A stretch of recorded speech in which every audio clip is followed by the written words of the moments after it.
होली के बाद भाई दूज का त्योहार चैत्र माह के कृष्ण पक्ष की द्वितीया तिथि को मनाया जाता है। इस साल होली की भाई दूज 27 मार्च बुधवार को मनाई जाएगी। इसे भातृ द्वितीया के नाम से भी जाना जाता है। यह पर्व भाई बहनों के बीच स्नेह बंधन को सुदृढ़ करता है। ओम नमः शिवाय। जय श्री कृष्णा। आप सभी का सनातन धर्मसार चैनल पर बहुत बहुत स्वागत है। मित्रों, जिस तरह से दिवाली के बाद भाई दूज मनाकर भाई की लंबी उम्र की कामना की जाती है, ठीक उसी प्रकार से होली के 2 दिनों बाद भाई का तिलक करके होली भाई दूज मनाई जाती है और अपने भाई के लिए उसके सुख समृद्धि और स्वास्थ्य की कामनाएं सभी बहनें करती हैं। साथ ही उसे नरक की यातनाओं से मुक्ति दिलाने के लिए उसका तिलक करती हैं। तो चलिए आज की वीडियो में हम जानते हैं होली भाई दूज की पावन एवं पवित्र कथा। शास्त्रों के अनुसार होली के 2 दिनों के बाद भाई को तिलक करने से उसे जीवन के सभी संकटों से मुक्ति मिलती है। मान्यता है कि इस दिन विघ्नहर्ता भगवान गणेश की पूजा के बाद यमदेव की पूजा भी करनी चाहिए। साथ ही यदि आपने होली भाई दूज का व्रत रखा है तो इस पावन कथा को जरूर पढ़ें। होली भाई दूज की कथा के अनुसार एक नगर में एक बुढ़िया रहती थी जिसके एक बेटा और एक बेटी थी। बेटी की शादी हो चुकी थी। एक बार होली के बाद उस बुढ़िया के बेटे के मन में अपनी बहन से मिलने का ख्याल आया और उसने अपनी माँ से बहन के घर जाकर उससे तिलक करवाने का आग्रह किया। बेटे के लगातार आग्रह करने पर उसकी माँ ने उसे अपनी बहन के यहाँ जाने की आज्ञा दे दी। लड़का अपनी बहन से मिलने के लिए उसके ससुराल के लिए निकल गया। अपनी बहन के घर जाते समय रास्ते में उसे एक नदी मिली। नदी ने कहा कि मैं तेरा काल हूँ और इसमें पैर रखने से तू डूब जाएगा। इसे सुनकर वह भयभीत हो गया और उसने कहा कि मैं अपनी बहन के घर जा रहा हूँ। मेरी बहन के घर जाकर मुझे आज होली भाई दूज का तिलक कराना है, फिर तुम मेरे प्राण ले लेना। नदी ने जब उसकी ऐसी बात सुनी तो नदी ने उसे बोला कि ठीक है, तू जा, आते समय मैं तेरे प्राण हर लूंगी। इसके बाद वो लड़का जैसे ही थोड़ी आगे बढ़ा उसे जंगल में एक खूंखार शेर मिला। उसने शेर से भी वही कहा जो उसने नदी से कहा था।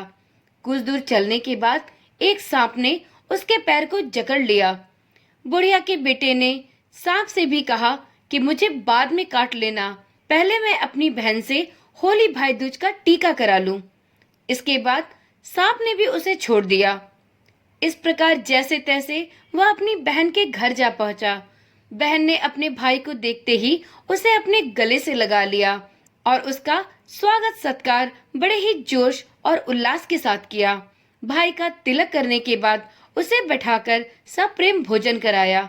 भोजन करते समय भाई को उदास देख बहन बहुत दुखी हो गई और उसने अपने भाई के दुख का कारण पूछा। भाई ने उसे रास्ते में होने वाली वो सभी घटनाएं विस्तार से बताई जो उसके साथ आज घटित हुई थी। बहन ने ये सारी बातें सुनकर अपने भाई से कहा कि भाई, मैं पानी पीकर अभी आती हूँ।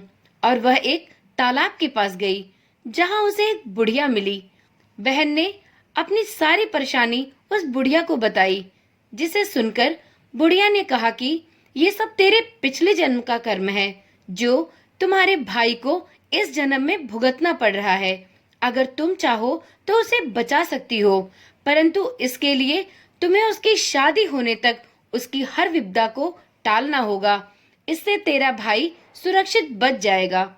बुढ़िया की बात सुनकर बहन भाई के साथ अपने घर चलने के लिए तैयार हो गई। वह शेर के लिए मांस, सांप के लिए दूध और नदी के लिए ओढ़नी लेकर भाई के साथ चल दी। रास्ते में उसे शेर मिला। शेर को देखते ही उसने उसके सामने वो मांस का टुकड़ा डाल दिया। फिर कुछ दूर चलने के बाद उसे वह सांप मिला। बहन ने सांप के सामने भी दूध रखकर उसके सामने हाथ जोड़ लिए। सांप ने उस दूध को ग्रहण किया और वह अपने रास्ते चला गया। इस प्रकार भाई बहन धीरे धीरे आगे बढ़ते रहे। आगे चलने पर वह नदी मिली। बहन ने उस नदी को ओढ़नी चढ़ा दी। इस प्रकार बहन अपने भाई के साथ नदी को पार करते हुए अपने मायके को आ गई। इस प्रकार से बहन ने अपने भाई के ऊपर आने वाली प्रत्येक विपदा को टाल दिया। तभी से प्रत्येक वर्ष चैत्र मास की द्वितीया तिथि भाई दूज का पावन पर्व मनाया जाता है। तो यदि आप भी होली भाई दूज का व्रत रखती हैं, तो व्रत करने के साथ ही इस भाई बहन की पावन और पवित्र कथा का श्रवण अवश्य करें। तो चलिए आज की वीडियो में इतना ही। फिर मिलते हैं एक नई वीडियो, एक नई जानकारी के साथ। यदि आपने अभी तक इस चैनल को सब्सक्राइब नहीं किया तो अभी से भी सब्सक्राइब कर ले, जिससे कि आने वाली इसी प्रकार की वीडियोस आपको बिना किसी रुकावट के सबसे पहले मिलती रहे। ओम नमः शिवाय।